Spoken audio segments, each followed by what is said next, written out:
This is Red Moon Roleplaying. Z, Monty. You see the large, lumbering figure of Mr. Sweeney in the doorway, and he is hefting an axe. He has uttered, well, what is quite apparently a threat to the two of you. It is time to carve away the sin from your flesh. For her part, Donette doesn't seem to be, let's say, enthusiastic about this. She has just been, Z-handled, manhandled would be the wrong word, dragged from her bed by the hair and shoved in the corner of the room. When we talk of ignominy, this is the way you have treated this Iscariot. There will be consequences should these Iscariots get out of this situation in any kind of fashion. Because you walk into her home, you throw her from her bed. But anyway, that's not the pressing concern right now. Courtesy and hospitality. Let's talk about what you're going to do about this very large Mr. Sweeney. I kind of have this awful foreboding that this is going to have consequences, and I really do wish things hadn't gone the way they have.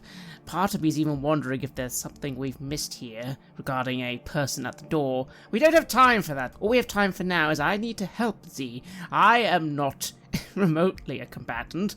Not really. But I do have some tricks, and maybe I can salvage the situation just a little.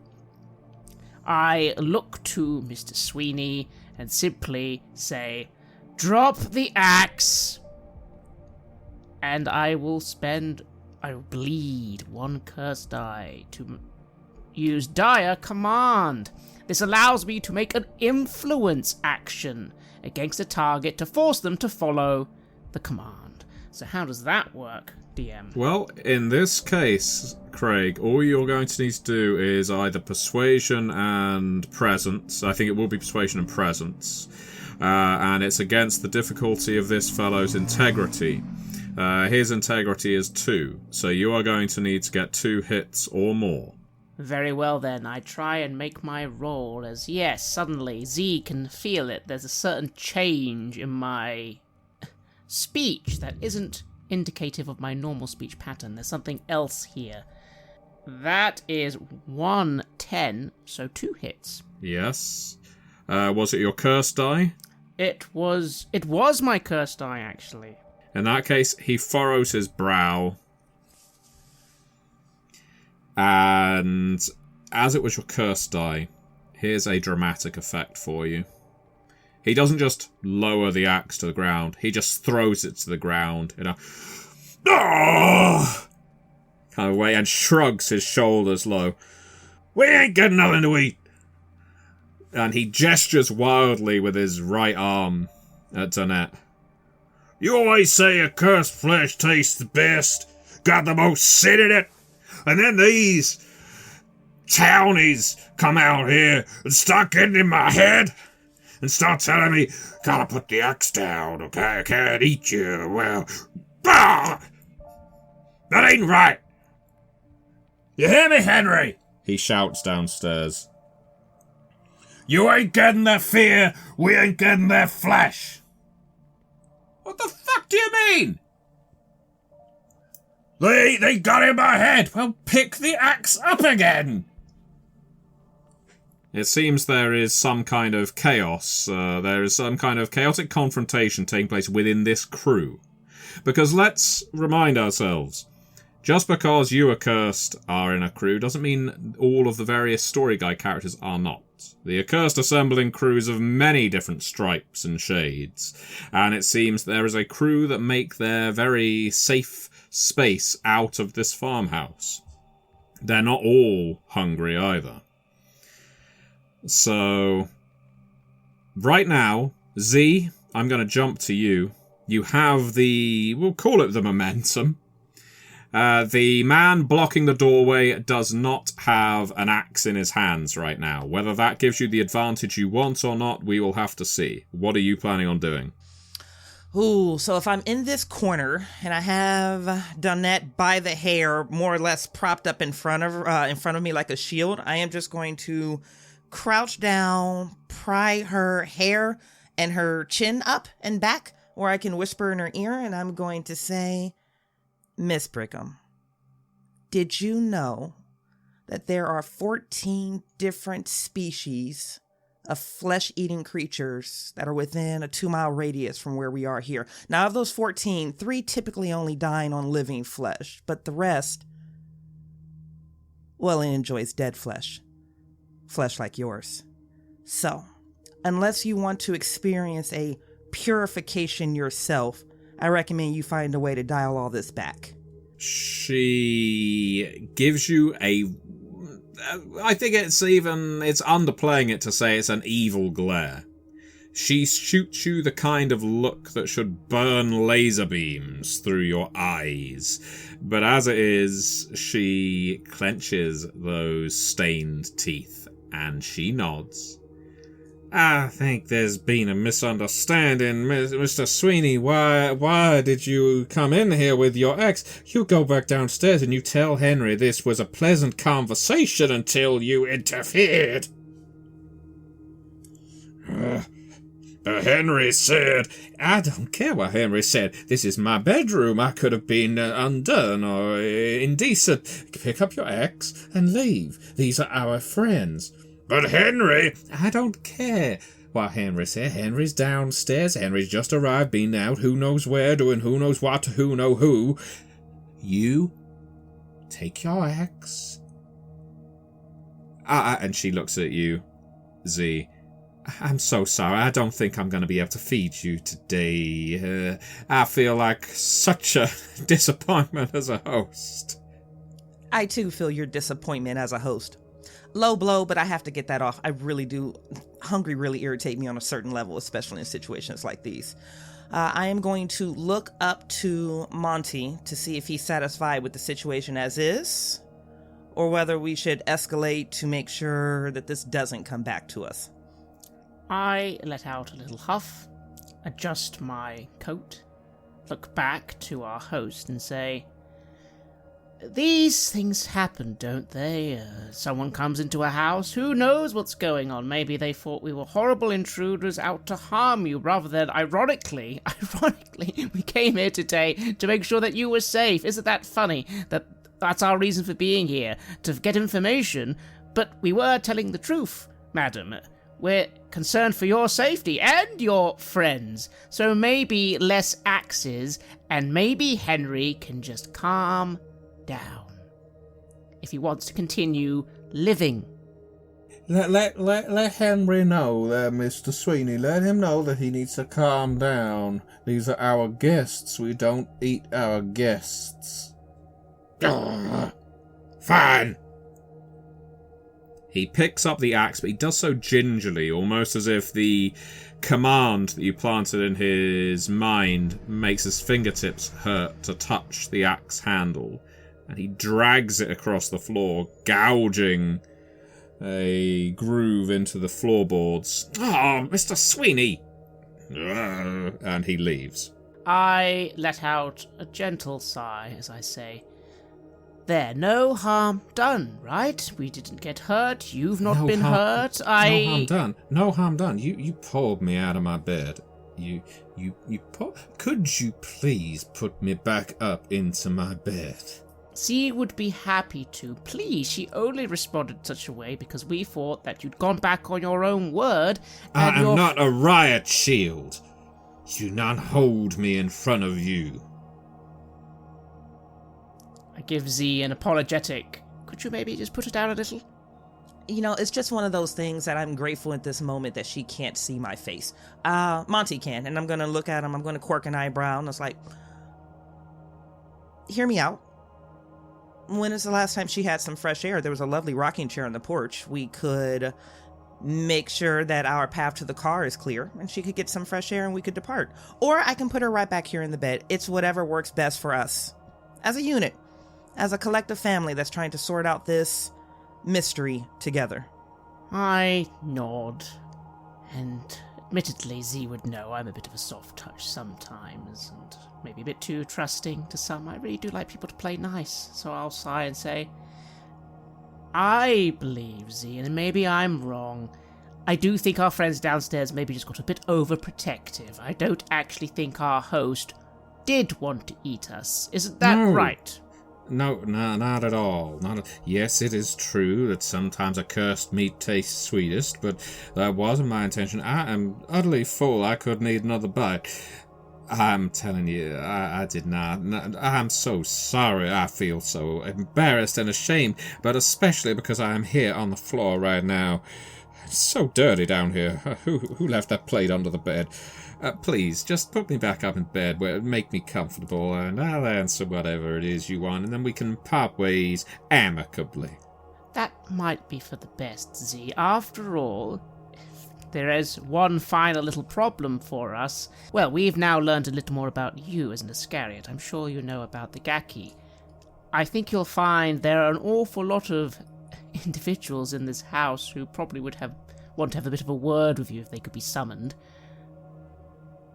I'd rather not, of course, but let's just say that's on the table. That was a very good threat, but also the kind of threat that is going to shut down any possibility of convivial atmosphere. If there was a possibility of resuscitating the atmosphere, don't worry, it is dead on the slab. The time of death has been called. It is being buried. It is the kind of threat that doesn't need rolling for, because yeah, you are completely correct. The kind of deaths that she and Mr. Sweeney and whoever Henry is are putting their victims through, that's precisely the kind of thing that is going to result in a cluster of phantasms, maybe some gestalt phantasm, maybe even the farmhouse itself will become a shattered space if it isn't one already. And she doesn't need reminding of that, and to remind her of it is to really expose the danger of being what she is. So she looks at you. Get out. Just get out. You can leave me here. Just get out. Get out. And don't you mention Victor Latendresse in my house again. I won't mention you. I won't mention either of you. And she cranes her neck slightly to look at Z. I'm not going to mention either of you. I'm not going to think of you again. I just want you both of you, to leave now or next time. Don't think I am without gifts. Don't think I am without vengeance. Go! Now! Get out! I let out a little sigh and start to turn. I'm sure Z can look after herself, and as I exit, I simply say, very well then. In that case, just watch out for him. He might be coming for you. Good luck. Get out! I am going to release her. I begin walking down the stairs. I'm not going to drop her. I should. I'm not going to drop her. I'm just going to release her. I'm going to leave her propped up there in the corner. I am going to step on to the around side of her bed. I'm going to fluff that pillow that she was on, smooth out the sheets, and just directly from beneath the cuff of my sleeve, I'm just going to drop one flesh fly on that pillow, and then I'm going to follow Monty out. Passive aggression, thy name is Z. On the way out, as we go downstairs, I will just curiously look around and see if I can see this Henry fellow. Well, yes, you can see Mr. Sweeney. He is currently stood in the kitchen, rather crestfallen. Henry is an old man. He is in a black suit with like a bolo tie hanging from his collar. Very much gaunt, emaciated, pale-faced, sunken eyes. Looks at you derisively. And he puckers his lips and blows a kiss. Don't you worry, sir. We'll catch up with you some other time. Please don't. I really do have the ability to bleed you from the inside out. Just saying. You think I care about the body that I am occupying? You're a Gaki, I overhear? Oh, there's all kinds of people in Junction City, people like me that take exception to people like you. So why don't you get off our property, okay? You just go, get back in your city car, drive back to your city, and make sure you watch your back. Yes, all the frets. Wonderful, brilliant. You try and help people, it's just so intolerable. And I'm walking out the door. And so the two of you make your way to the car. Now, what might be the last of our talking heads scenes for a while, because things will require movement very soon, we will be passing back to Silas. Does Silas have it? Yes, indeed, Silas does have his own car, of course. In that case, if you point it out, Lee climbs in the other side. We're driving. Yeah, we'll start driving around. And she breathes out again. I find it is easier to concentrate when on the move. I'm sorry about in there. Happens. It does, doesn't it? You know, it's not the build you're sold. You're told that you're better than the others, that you have more control than the others, that they are weak and you are strong. But we all have our weaknesses, don't we? Yeah, they don't call it a blessed. No, I suppose not. Oh, that said, I'm sure there are some who do. Look, Silas, I appreciate you coming to me. Although it must have been fate that saw us in the same place, I very rarely stop by the Let Go, or indeed any bar.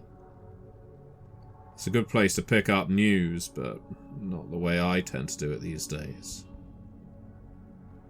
I appreciate you stopping in. Worked out first.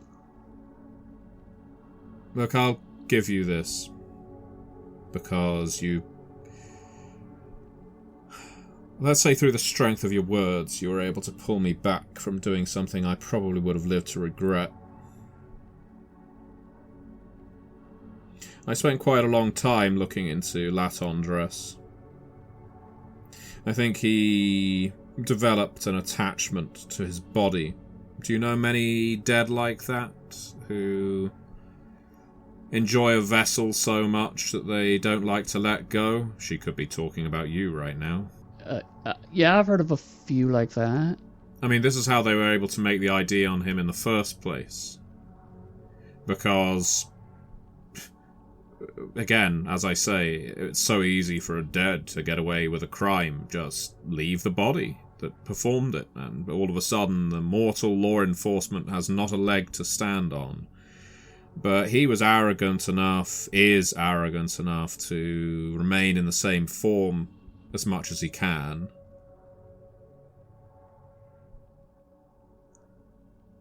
I doubt that he would skip up and find a new host now. If he's back, he prefers to be solid. He takes the bodies of the people that he is going to kill, and then he returns to the cadaver that he will usually secrete somewhere, I'm guessing. It has to be somewhere safe, somewhere no one is going to interfere with it, deliver it, well, incinerate it, I suppose. So he never possesses anyone else for long. Just enough to send them over the edge. I don't know why he does what he does. He could be just a simple psychopath who hates women. I mean, there's enough of them. But I can provide you with all manner of photographs, hell, videos. But then again, I suppose his appearance isn't going to be that much of a mystery. Yeah, either he's in his body, which we already know what it looks like, or he's not in his body, which doesn't give us a damn thing to work with. Now, Silas, being told all this, maybe the word she used earlier, shabby. She referred to long black hair. Yeah, that's, he definitely had long black hair, and his mugshot, the one that was all over the papers at the time, in the news. You haven't seen this Netflix documentary, but you have definitely seen photos of the guy. Oh, yeah, sure.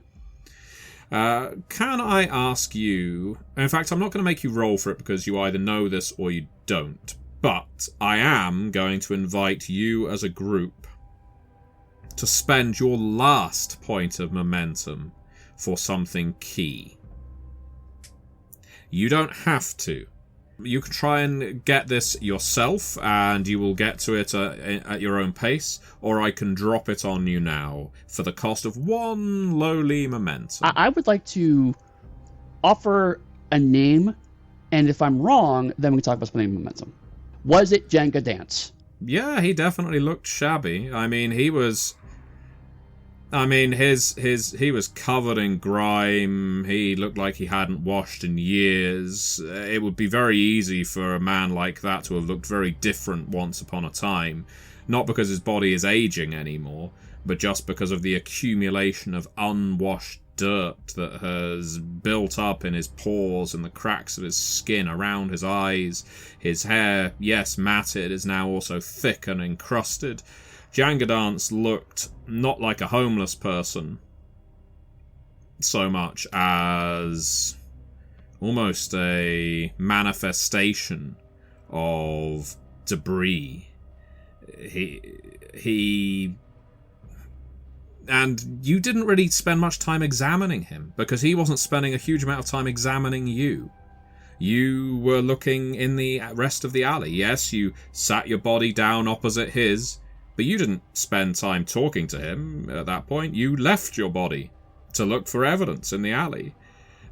But yeah, he was there. He said he was there. He heard Sophie Pace. Silas slams on the brakes, pounds on the steering wheel because the fury is just bubbling out of him. And for a moment, he feels a kinship with the woman next to him.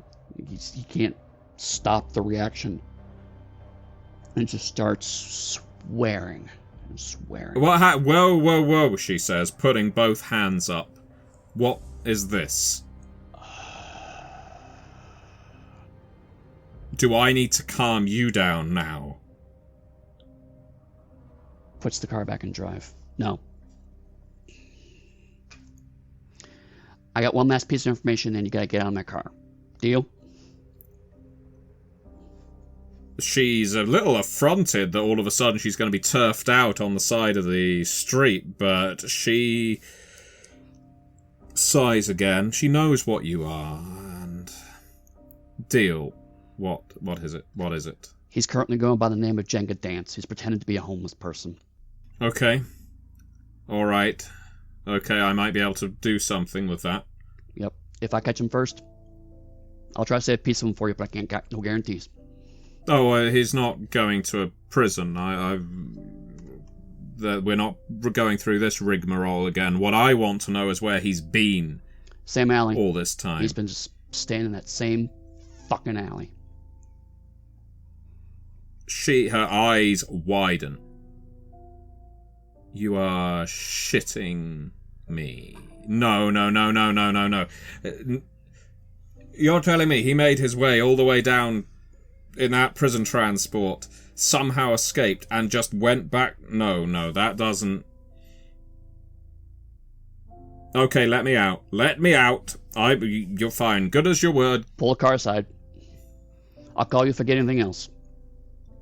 Before you pull away, and while the door is slightly open, she leans back in again, and she says, "You do that, Silas. We can be friends. We can help each other out on this and other things. Don't you worry about that. But there is going to be an accounting, not for you or even for him, but for the family that has allowed this, because he has had support. He has not done this himself. He's not slipped off the radar for over 2 decades by just hiding in an alley. There is someone helping him here." Alright, tell you what. You find out the Furies are behind this, I'll help you tear them down. Furies.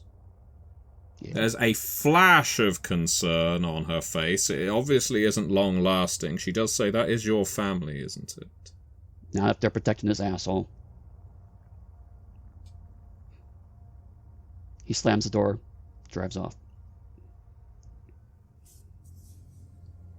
And you see her disappear into the rear view, walking in the opposite direction, at some speed, pulling a mobile phone out, but then she is gone. A short while of time passes since the crew was on separate tracks. Now they are brought back together again. Dr. Pages, you are, well, meeting coordinator. Where's everyone coming together? Yes. Well, I like quiet places, and I have a fondness for places that have been around for a long time. There's an old little cafe in Junction City, opened about 50-60 years ago. It used to be quite the hip and happening place, as they used to say back then. As the years have gone on, the owner passed away, it was sold to a chain, the chain sold it to another chain, and then someone eventually did independently buy it again. It's making a small little comeback, although it's still a little run down. It doesn't get nearly as much traffic as it used to. After all, coffee these days is all over the place. But I still like going there. It has a beautiful Art Deco front that's very dilapidated now, but I enjoy it, and it's quiet, and you don't get asked too many questions, especially if you go during the afternoon hours. It's the opposite kind of atmosphere to the Chunky Chicken and all the excitement of the Brigham farmhouse. This cafe, the Copper Kettle, your crew has met up there on, well, many an occasion, and it does have some emotional resonance for you, Silas, because given its height was about 55 years ago, there were times you've stopped in here with your sister Angel. Yes, it was about 55 years ago now. It was in the 1970s. But it's always interesting to go back, because you can kind of picture where she would be sat and where you would be sat. The kind of conversations you used to have. But she's not here now. The three of you are. And Silas, you get there first because you're already in the city, and when you see Z and Dr. Pages arrive, to say they look a little harassed would be underselling it somewhat. You look like hell. Oh, I know. No, we hadn't had the best of times. I may have made some new enemies, which is wonderful. All we were trying to do was be helpful. It's terrible, I tell you. I rant for a little longer. Whoa. Maybe start with the beginning of the story and then work your way towards the ramble. It might help. Oh, right. Sorry, rambling. Z, why don't you summarize? So we went out to the farmhouse, the one that's a few miles outside of Junction City. Mm-hmm. We had the delightful, and I sneer a bit on that, opportunity to meet Miss Donette Brigham, which, spoiler alert, let's go ahead and bring you up to speed. She's an Iscariot. Oh, Hungry. damn. Activated about 10 years following her attack with Victor Laton. We have some additional information that we were able to ascertain from interviewing her prior to that entire situation going hostile, and she and her little coterie of whatever they were tried to eat us. And basically, this is what we got. But one thing I've observed, it's interesting the amount of time she seems to be conducting possession, but sometimes he almost seems to leave something lingering behind, almost as if he's got some sort of, well, dare I say, a spell or something that afflictions after the event. If that's either that, or he is, well, using your skills at that point to actually haunt them somehow before, leaving his body, doing the deed, and coming back. It's very strange. Also, the fascination with the taglines of I love you and I love you not, or I heart not. What is the difference? Is it completely nonsense, or is there some meaning to it? I bet you if you look at the victims, I heart not are people that eventually became cursed, and I heart you are people that were probably mortal. I was thinking that, actually. And to be fair, it does seem as if our Iscariot was actually indeed mortal at that moment, but then immortal later on. Right. Let's look at Sophie Pace. As far as we knew, can't investigate her now, but as far as we knew, she was probably normal person when she first got attacked. Then, based on your brief encounter with Pace, she probably was dead at that point in time. I'm going to flip back through my notepad to determine whether or not that sticks, and I do want to just confirm, I thought Sophie was a I heart knot on her tongue. Sophie was an I heart knot on her tongue, yes. First time, she wasn't cursed yet when she got it. Interesting, but with Miss Brigham, her boils, these brands that were appearing, these welts, were I heart you. But at the point that she was originally engaged with Victor Lactondres, she was not yet an accursed. She said that her hunger didn't develop for another decade or so. Okay, then that doesn't track them. She developed these welts before she became accursed. As in, she was not hungry when these welts were appearing on her. Wait, it's true. I assumed that the boils on the mark on the tongue came from the first attack, but if they came from the second attack, then maybe the theory still holds. Yes, and especially I sigh a little the possibility that, yes, our corpse was indeed one of the dead. It might explain their sudden, powerful appearance. Right. Which is not good. Again, I wasn't at my best, and she did just kill someone who I was quite liking. And trust me, he appreciates it. But we're not here to relitigate what happened there. We're trying to collect information. Yes, forgive us. You don't look harried at all, but you do look a little upset about something. Yeah, it's because poker face and, being dead and all that. So I went to the alley where Pace was found. Turns out, as we thought, same alley that she went to last time, first attack. She went back. Didn't make out that time. All signs point towards she killed herself with a shotgun. Knew that part. Found her in the rubbish, or the garbage dump. Couldn't find much in the actual place where she was found. A thought flashes through your mind as you say that, Silas. You remember you did maybe spot something, but in your rage, you destroyed it. There was a blood stain there, but couldn't get anything out of that. But, more importantly, the gun's gone. And I saw some burn marks that made me think that the gun was disappeared. Not destroyed, taken out. Remember that piece. Put a pin in that. Get back to that. So I went to go look over the place incorporeally. There was a very helpful bum there. He watched over my body while I looked around, told him I was going to take a nap because I hurt myself in the middle of that. He said he was there when it happened. Or she said, not that. So gave him some cigarettes and some money. Left. Decided to go look up Lee Fry. Went to a cop bar. She showed up. Got lucky, I guess. Turns out she's a sorcerer. Yes, that's starting to track. That Particularly weird kind of sorcerer, like super obsessed with information. Like almost like sometimes how you get obsessed with information. So we shared some traded some information. She was in fact attacked by Victor. She managed to escape from him. She was a human at the time. She didn't find her sorceress ways for another 10 years till after that. And she's been looking for him since. Like, she's obsessed with him. So that tracks why she probably interrogated what's her name.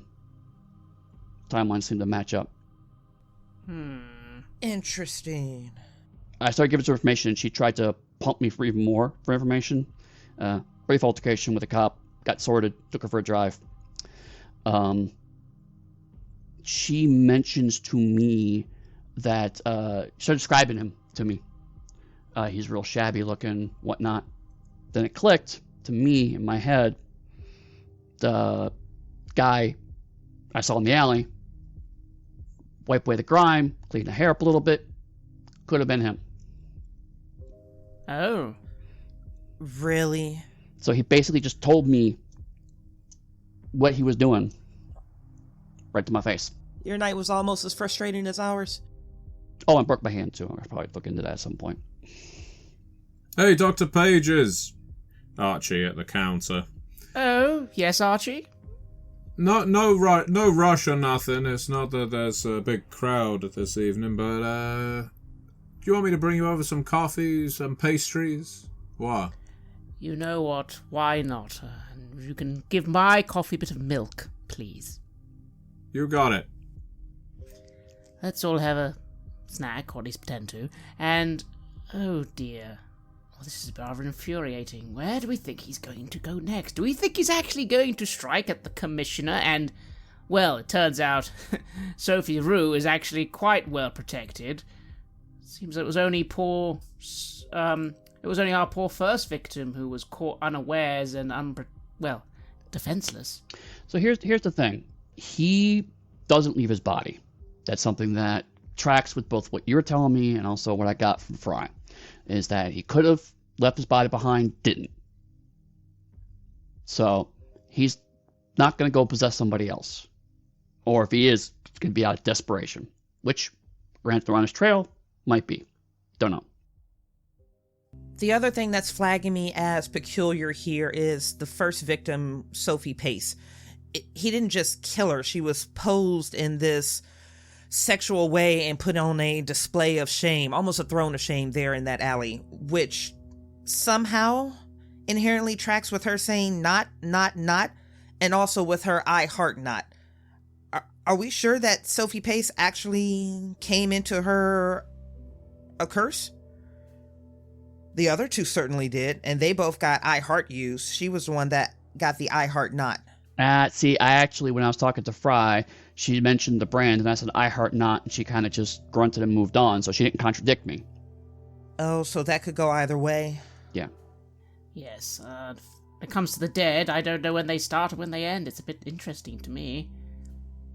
That is an incredibly pertinent point there. The fact is, yes, she was shrieking not over and over again. Whether that was her will or whether it was Laton dress speaking through her. And that is what the brand on her tongue stated as well. Now, she only manifested as a phantasm when the autopsy was being conducted. Is it possible she would have, let's say, graduated into becoming a full dead given enough time? How was it when you died, Silas? Did you know you were going to come back before you came back, or was it a surprise to you? Yeah, so here's my theory.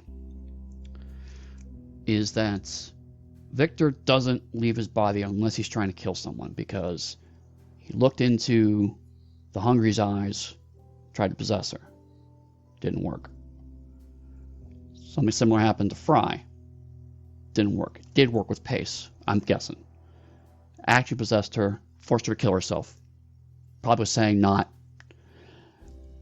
Using a serial killer logic could be that I love you means I couldn't get in. I couldn't get you to kill yourself. Or I got in, which means you're not good enough and you have to die.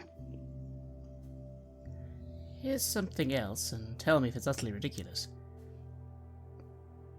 We have a feeling that Victor, according to your information, may have been hanging around for quite some time.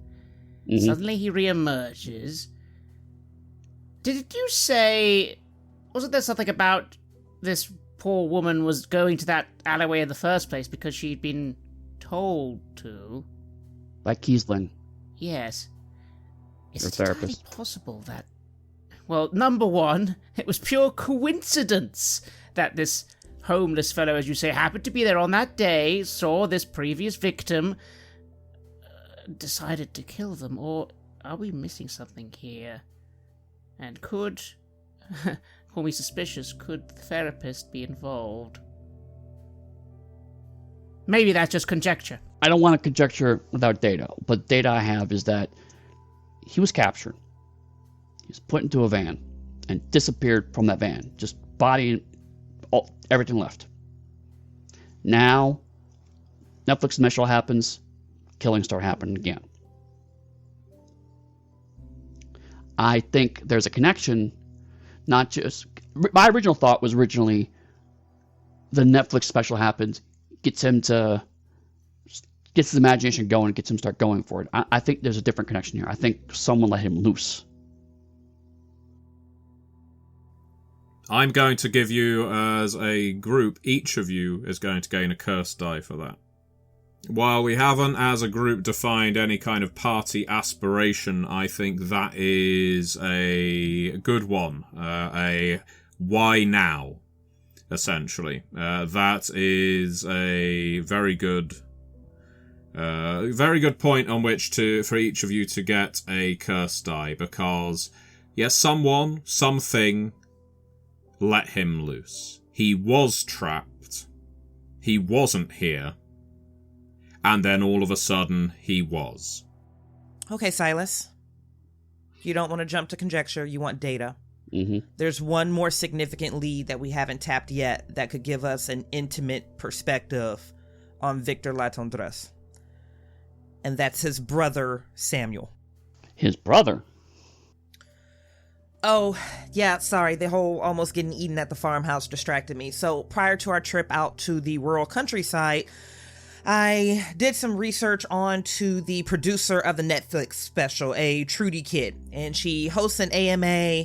Some questions were asked, but, conspiracy theories were launching off of these questions. However, someone put forth the question, who was the most interesting person that you interviewed? And her response was one Samuel Laton, raised in the same house as Victor, a brother, and this was never articulated out loud. I have never heard of this individual before, and no mention of him was included in the Netflix special. That's certainly very interesting. That could be a very good lead to follow. And why is she mentioning him now? And why didn't she include any information about him in the Netflix special? I say, Silas, we could always... Well, here's two things. Going to see this individual not only could yield more information that could lead to us working out what this fellow really wants or where he goes, but it also might draw him out. After all, if no one knows he has a brother... I guess the question is, does Victor Landres care about his brother or not? Well, assuming Samuel's not one of the dead, and that could very well be if he's biological, he's probably old by now. That's actually a very good point. Let's go bridge the gap. We won't know until we ask. Problem is, here's my conspiracy hat. Was the footage taken out of the documentary? Oh. Why would they do that? Your coffee cups are refilled while you are discussing. A happy young couple takes the booth opposite yours. They aren't interfering with you. You are not with them. But it is a nice contrast to the fact that the three of you are studying a multiple murderer and potential family relations, and this couple, probably in their early 20s, mooning all over each other. Well, it's a different life, isn't it? They look quite the opposite of cursed right now. Yeah, give it time. Oh, I have no malice towards them. I enjoy signs of life. It's good. Interesting. I'll make a note of that for later. You notice, or the two of you notice, I suddenly, as I often do, just idly get out a little pad and start sketching, having lost concentration for a moment. Z, I got another question for you. Okay, hit me. What's a podcast? What? So while you are explaining the finer points of 21st century audio media, may I ask you, as a crew, how is it that you intend to locate this Samuel Laton dress? Because I'm going to give you some things for free. First, directory inquiries or checking someone in the yellow pages or what have you isn't really the thing anymore. Yes, it's probably something Silas does. So, in fact, I'm going to do a little narration here. For the rest of the night, the crew, each of you does your best to track down this Samuel Laton dress, interviewing the man, finding out where he is, what his relationship is to Victor Laton dress would be easy if you could find him.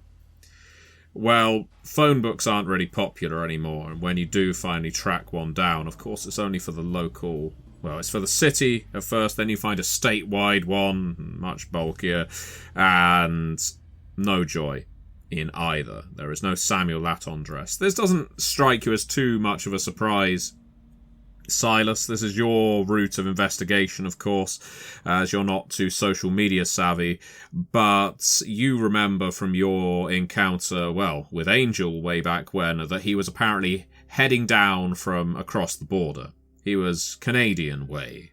So finding him in the telephone directory seems, well, unlikely at best. Meanwhile, Z, you're there checking out social media. You're looking on your Facebooks and you're looking on Instagram. And of course, you know that this man, if he is indeed a mortal human, is going to be pretty damn old at this point. And so the likelihood of you finding a website, a front page on a social medium of your choice is also rare.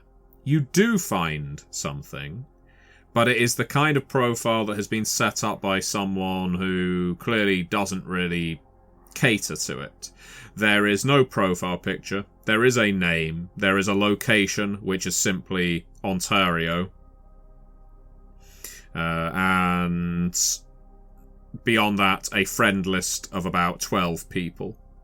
At some point, a Samuel Laton dress set up a Facebook profile and then probably never used it again. So maybe it's an active lead, maybe it's a dead end. As for you, Dr. Pages, and your research, may I ask, because we've searched physical, we've searched digital space, would Dr. Pages have any other avenues of investigation that I'm not thinking of here? Physical, digital...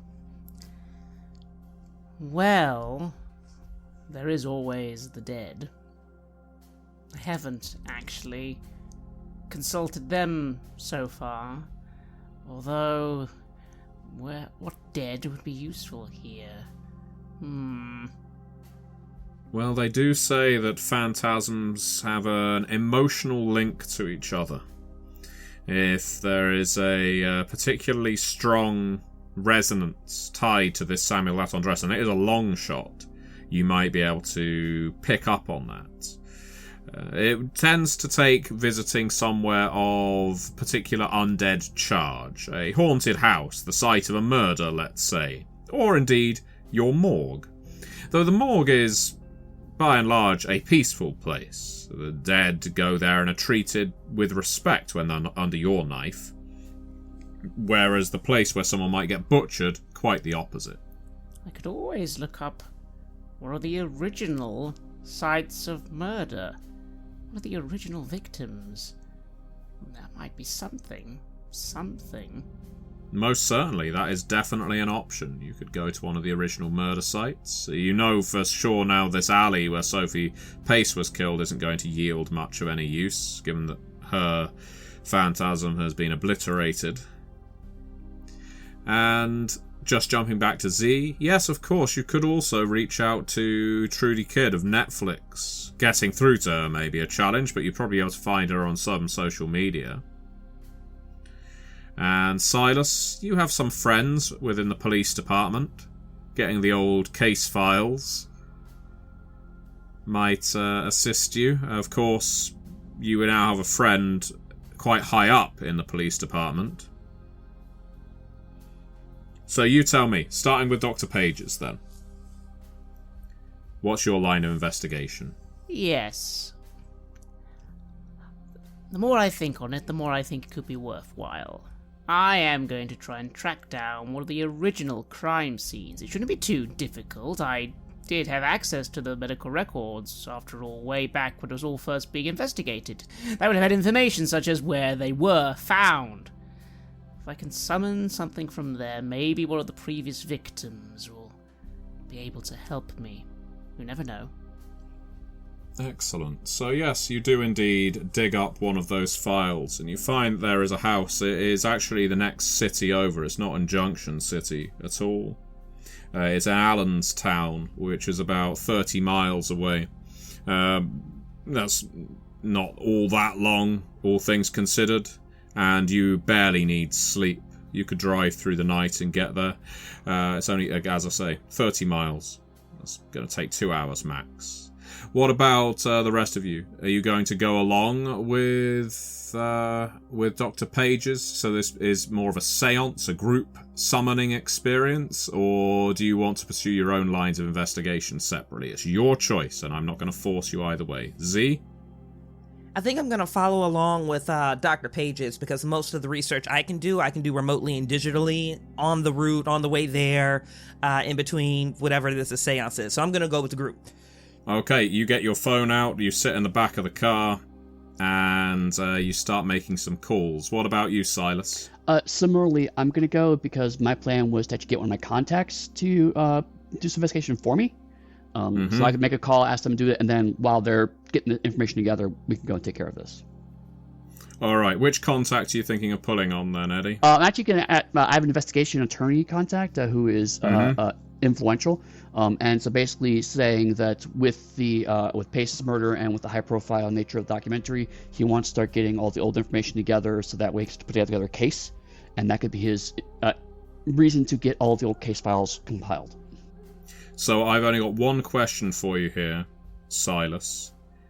Are you, and I assume you are, but I want you to confirm, are you confirming to your friend, the district attorney, that Sophie Pace is dead? Because remember, right now, she is a Jane Doe in the morgue. Yes, my hope is that that piece of information will count as payment for any of the services he needs to give me. It's basically hoping that it will also help to give him enhancement on his roles to find stuff. I would suggest so. So let's deal with Silas and Z first of all. I'm going to ask both of you here to make a couple of rolls for me. In the case of Z, you're getting in touch with... You're trying to reach out to, well, Netflix, basically, aren't you? Oh, that feels so daunting, just to reach out to Netflix. I wonder, can I get to, if I can backdoor this directly to Trudy somehow?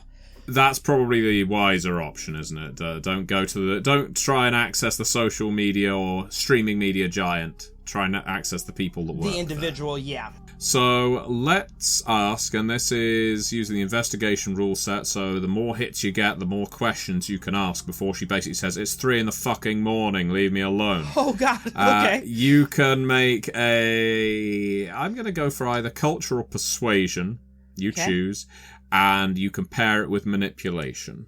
So you're going to get a lead basically, it's a difficulty 0 challenge. It's just every single hit you roll is going to yield more and more evidence. Perfect. Okay, so just coach me through the dice roll. Culture is 2, manipulation is 3, and I'm sitting on so that's 5. Yep.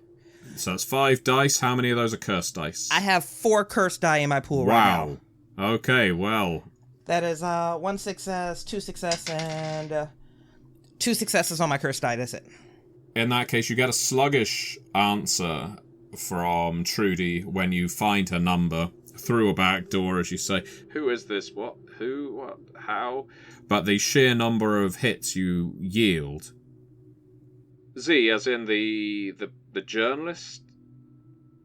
The one with the pseudonym, Z? Yes. One and the same. I know it is very early. Hang on, I'm just turning the light on.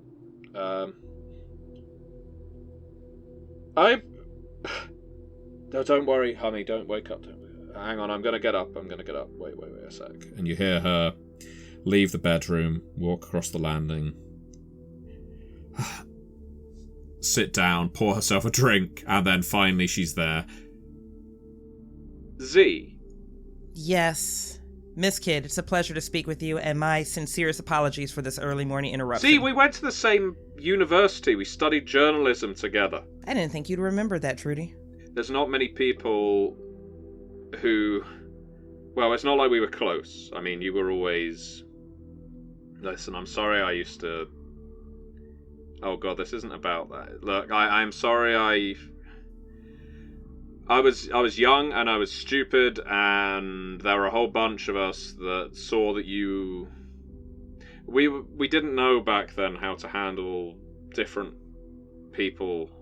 And she's referring to how when you were at university you were a little twitchy and solitary and creepy crawly.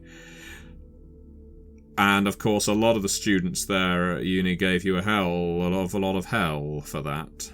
And she was among them. You very much put their names out of your mind, because if you didn't, you probably would have inflicted nightmares upon them once you became accursed. But now everything is falling back into place. But now she is wide awake and tripping over herself to apologise. I was an asshole, so I'm sorry. We return to the past. We are back some 10 years to a time when Z was a student at John Hancock University, Iowa. It may not sound like much, but it's got a pretty damn good journalism department. Why Z has spent the most of her life in Iowa, only she can answer. But maybe it's because there's friends here, maybe it's because it's family. Certainly she has more than one family that she has to worry about. But here at university, a decade ago, it was a simpler time.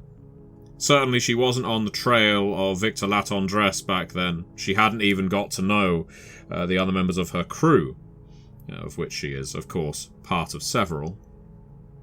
No, here she is in a lecture. The afternoon is dragging on. Studying journalism, you are well on course to achieving your degree, but then the big question that looms over every student's head is, what am I going to do with it? The speaker, Professor Hurley, or Art Hurley, call me Art, is questioning the 12 or so students, because let's be clear, it's university, the vast majority don't show up to lectures, about the importance of truth in reporting.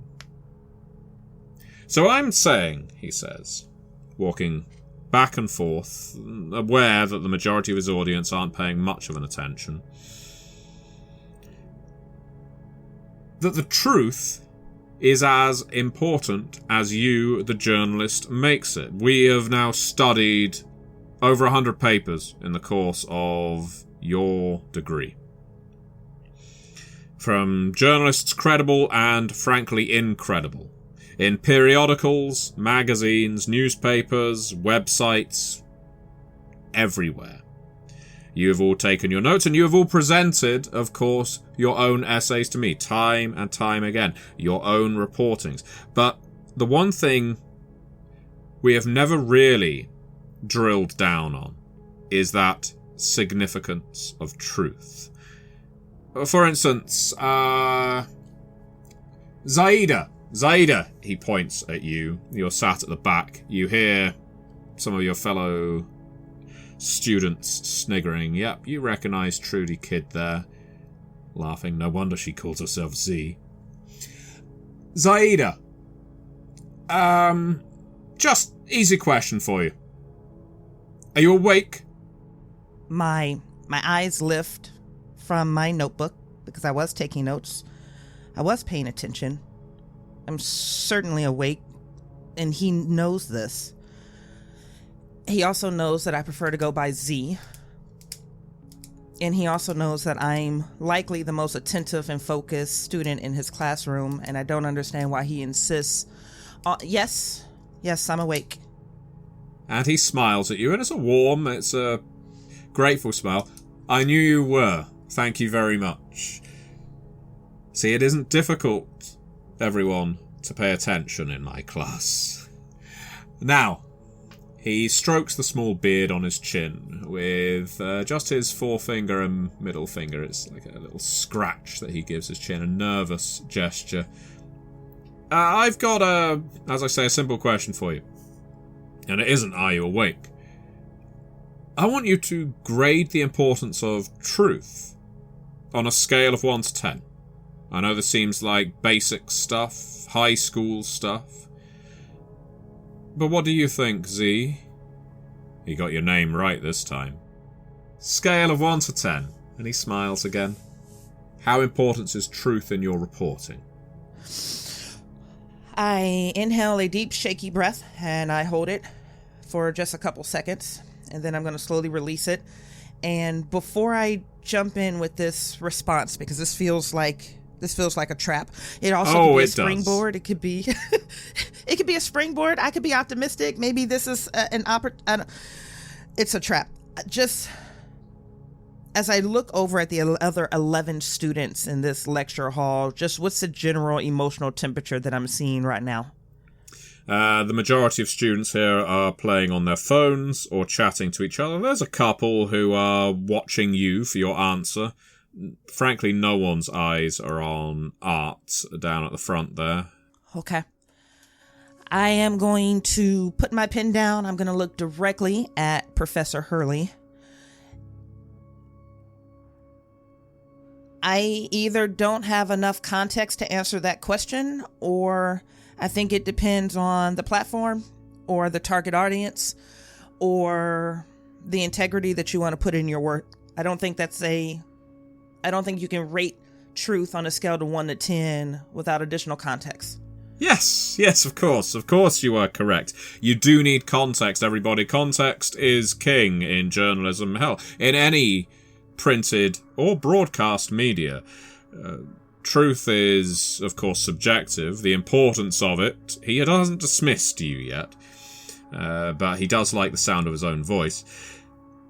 Truth is important for various aspects of the course you are studying. Z just alluded to some. Is truth important for sales?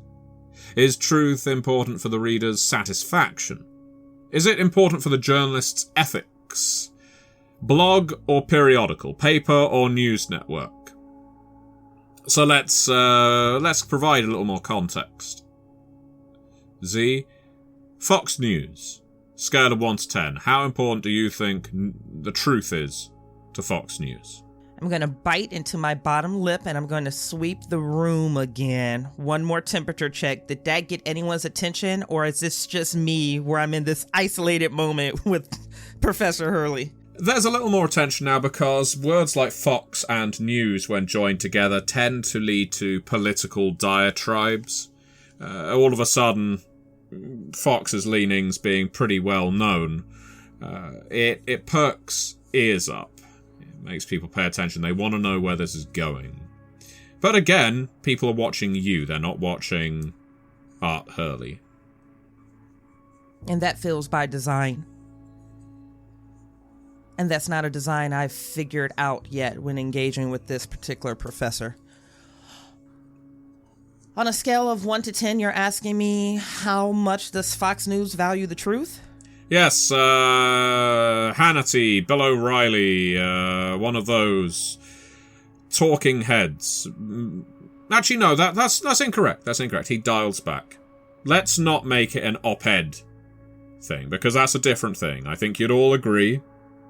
Talking heads, we can all say here that truth is not important to the so-called man on the street. We've got a news desk. We have a cleaned up man-woman pairing behind the desk. They are reporting on the day's events. It is 2014. How important, scale of 1 to 10, is the truth to the news they are reading? If we're going on data that has been fact-checked based on the assignment from last week, Fox News within the last 48 months operates under fact checkers around 37%. So if you're putting that on a scale to 1 to 10, and because I'm nervous and because I don't know where he's going with this, the only thing I can do is hide behind data and hope that that shield is enough to protect me from whatever it is that he's getting ready to do to me or the classroom is getting ready to do to me. So if we're putting that 37% on a sliding scale from 1 to 10, it would be a 4 out of 10. Rounding up. I love it, and that's probably a lot more generous than most people would credit Fox News, right, everyone? There's a few laughs. No one's terribly sincere in it. And therefore, what? CNN, would you grade on that same scale a 5 or a 6? Based on the presentations that were given during that assignment, 63%. Yeah. So, somewhere between a 5 to 10. So you're saying that they are that much truthful, but are you saying that the truth is that important to them?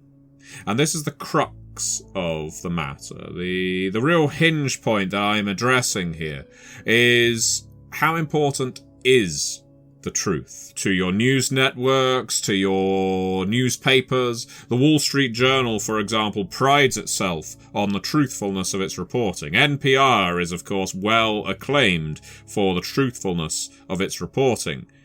Your blog may well pride itself on the truthfulness of its reporting, but if your blog is only marketed to people who read about local news events, for example, how significant is that? Truth, like all things in media, is a weapon. It's a weapon you can sharpen or a shield you can hide behind. It is a tool. Truth is as useful to the journalist as flowery language, as a photograph of a child killed in a bombing still clutching her doll. It is as important as a video of the winning touchdown, even if the team, in the minutes leading up to it, have scored more fouls than the other. Something can be true, and yet not the whole truth. And truth can be subverted, it can be twisted. This isn't a class on legalism. We don't need to weigh up the actual validity of truth. But as journalists, which is what I hope all of you become, you need to know, you need to figure out how you are going to use the truth to sell your work, to sell yourselves, but also to hide your failings. Not all of you are going to be war correspondents. Not every one of you is going to be an entertainment panelist talking about this celebrity on a red carpet or interviewing someone at the MTV Movie Awards. You appreciate that he has mixed up genres there. But he doesn't seem to notice. My point, ultimately, and Zaida, thank you very much for your answer. There's another low ripple of mirth from Trudy's quarter, her and her 3 friends. I wince and I look back down, and I have a question for you here. Yeah. Mr. Dawkins. Art Hurley, because of course, the second I signed up for his class, I would have done some independent research on his own journalism background. Where would I rate his journalism on a truth scale? Well, Art Hurley made his name by being a wartime correspondent. He reported on both Gulf Wars before finally retiring from that and taking up the lecture circuit, eventually becoming a fully accredited professor and teaching at universities such as yours. He has jumped between universities, never seems to settle. But in regard to the, I guess, point of your question, how truthful? By all reputation, Art Hurley is one of the best. He has won awards. He was always in the right place at the right time, or at least often. Certainly the pieces for which he's received the most recognition put him there, but isn't that always the way? You can have 10 months of absolutely nothing, and then 2 months where you're a hero, and then for the next 10 months, you're forgotten again. So, yeah. Art Hurley and truth, they seem to go hand in hand. He seems to prize honesty. Okay. Well, I don't know if all of you can hear because of how far away we are from the refectory, but I hear a bell ringing, which should mean you're all free to go for the weekend. I wish we could have covered more. You all know what your assignments are. I want you covering the kinds of events that you have not typically been drawn. No, please don't get up. And students are already leaving. What I'm saying is, if you've been reporting on nothing but movie criticism, please give time. He just throws a hand over his head. Sees you're still there. Zaid, a minute with you after class, please. Just a minute. Just a minute. Only one. And then I'll let you go. I stand up because the rest of the students were leaving. I was hoping to join that flock on the way out the door, but it's one of those things. The second he calls me outside of my name again, I turn and the loose handle of my backpack catches on the edge of one of the metal railings of these, auditorium seats. I turn too fast. It stretches. It rips. A couple journals probably hit the floor. There's a gasp and okay, yes, that's no problem. And I'm just going to very quickly drop to a squat and start, recollecting my things. Trudy pushes past you as you're doing so. I'm sure Just Call Me Art would help you with that, if you ask. She laughs and walks off. Oh, my pupils dilate as I just look up at her. I wish I had the courage to glare at her, but at this moment, that's too much to process at once. And I just almost nod submissively, almost in agreement, almost in gratitude for that heinous advice, and I go back to collecting my books.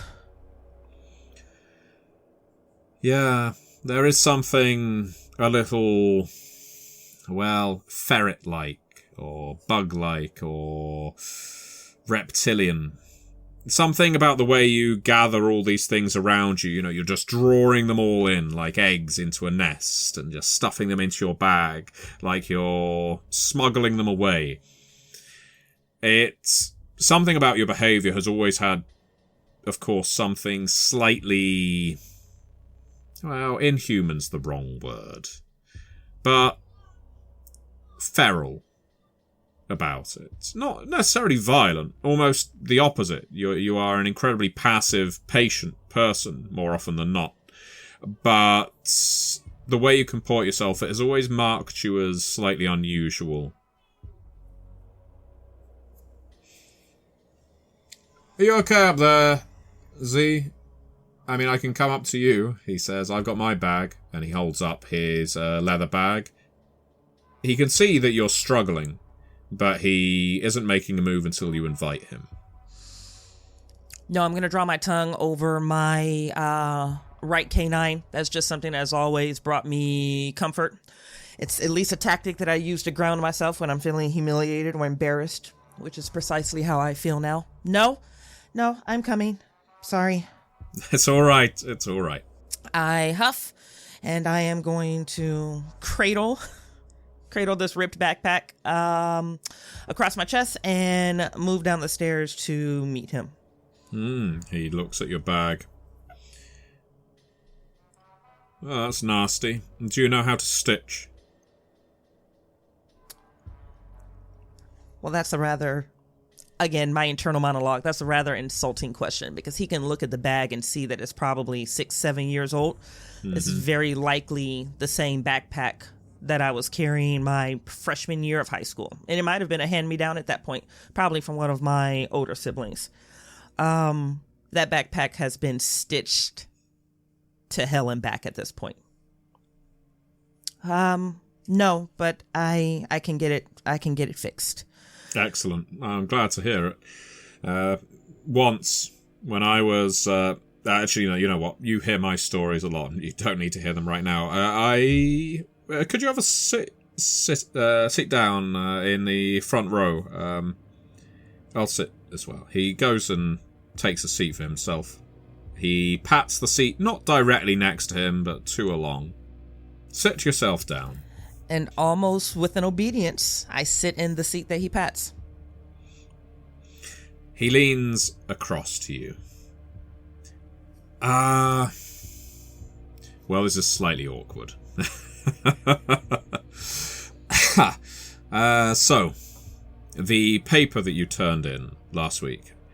First things first, I want to say, I was very impressed. You've been wondering why have you not been graded. I know all the rest of the students have wondered why they haven't been. But I want to tell you, first and foremost, I was very impressed. Frankly, you turned what could have been a very dull subject into something quite, well, energetic, exciting on the page. It's remarkable reporting, I have to say. Anyway, he says, cutting you off before you trip over any words or embarrass yourself. He continues. However, I made a mistake, Z, and I'm apologizing for that right now because I was so impressed with your paper that I wanted to show it to some of the other professors. I didn't ask your permission beforehand, and that was wrong of me, and I apologize. And I think usually that would be fine, except word of the content got back to the board, and now they are... The words they used were flagrantly incendiary. That's what they referred to your essay as. You see, you're reporting on the alleged assaults on campus after dark. The board, as you can imagine, quite concerned that there isn't some newspaper report, no local press coverage that makes the students feel unsafe, or indeed makes parents pull students out of university. But that wasn't my intent. He puts a hand out. I know. I was very impressed with it. It's the rest of the faculty, not even the faculty, the governors, where the money is. They see reports like this, they think there's going to be some pioneering Kerouac who writes a paper that tears the university apart.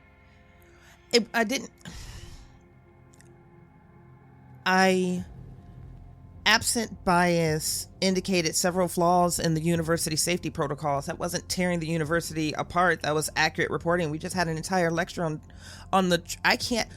I'm on a full ride scholarship. I can't get thrown out of this program in the 11th hour. He leans over and he pats you on the knee. I'm not going to let that happen. You don't need to worry about that. Both of my eyes are fixed on that hand on my knee, and my entire body freezes.